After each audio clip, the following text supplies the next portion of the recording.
అంటే అంత దెబ్బతిన్నప్పటికీ కూడా మళ్ళీ 72లో జైలు నుంచి బయటకు వచ్చిన తర్వాత మళ్ళీ విప్లవకారుల ఐక్యత కోసం నాగిరెడ్డి గారు మొత్తం దేశమంతా తిరిగాడు. విప్లవకారుల ఐక్యత కోసం తిరిగాడు, నిర్మాణం కోసం తిరిగాడు.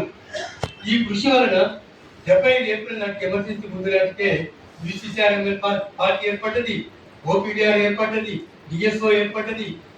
2-3 సంవత్సరాల్లోనే మళ్ళీ ఓనమాల కాల్చి ప్రారంభించి మళ్ళీ ప్రజాపంద ఆధారంగా మళ్ళీ విప్లవోద్యమాన్ని, విప్లవ నిర్మాణాన్ని, విప్లవకారుల ఐక్యత కోసం వీళ్ళు కృషి చేస్తూ ముందుకు పోయారు.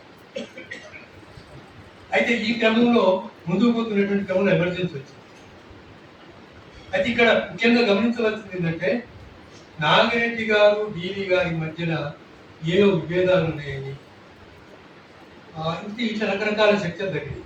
కానీ మేము సవాల్ చేసి చెప్తున్నాం, ఒకే ఒక సందర్భంలో ఏప్రిల్ 4వ తారీఖు నాడు 76లో నాగిరెడ్డి గారు ఒక లేఖ రాశారు. దేని మీద? పందా మీద కాదు, దేని మీద కాదు. బీసీసీఆర్ఎం సెంట్రల్ కమిటీలో వచ్చినటువంటి సంక్షోభాన్ని చీలికని ఎదుర్కోవటంలో టీవీ గారు కొంచెం సరిగా వివరించలేదేమో అనేది ఒక పెద్ద లేఖ రాశారు. లేఖ రాస్తే టీవీ గారు దానికి అదే నెలలో మళ్ళీ ఒక లేఖ రాశారు.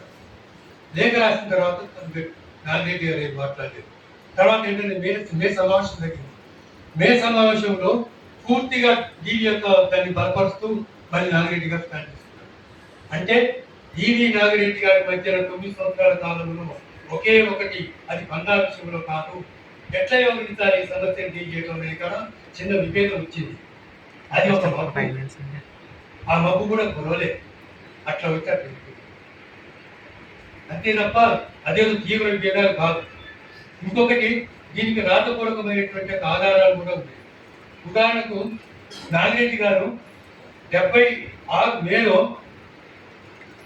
ఏం బాధ ఒకటే కాకుండా 76 మేలు జరిగిన కేంద్ర కమిటీ సమావేశం కంటే ముందు మన క్యాడర్ని రాజకీయంగా అభివృద్ధి చేసుకోవాలంటే ఏం చేయాలి? ఆయన తాకట్లో భారతదేశం చదవని చెప్పలేదు, నమ్మకంతో ఆయన కాబట్టి ఈవీ గారి డాక్యుమెంట్లు, చారుముందార్ మీద, పుల్లారెడ్డి మీద రాసినటువంటి డాక్యుమెంట్లు, ఈ 5 చదివించాలి మన వాళ్ళందరితో. ఇంకో రిటర్న్ గా ఉంది, అప్పుడే ప్రింట్ అయింది. కాబట్టి మరి విభేదాలు ఉంటే, మౌలిక విభేదాలు, పందా విభేదాలు ఉంటే టీవీ రాసిన డాక్యుమెంట్ అందరితో మనం ఎన్లైటన్ చేయాలని చెప్పి అన్నాడు. అదే కాలంలో ఎమర్జెన్సీ ప్రారంభంలో ఇంకొక మాట ఏమంటే, మన పార్టీ పందా విశిష్టత, మన పార్టీ పందా విశిష్టత.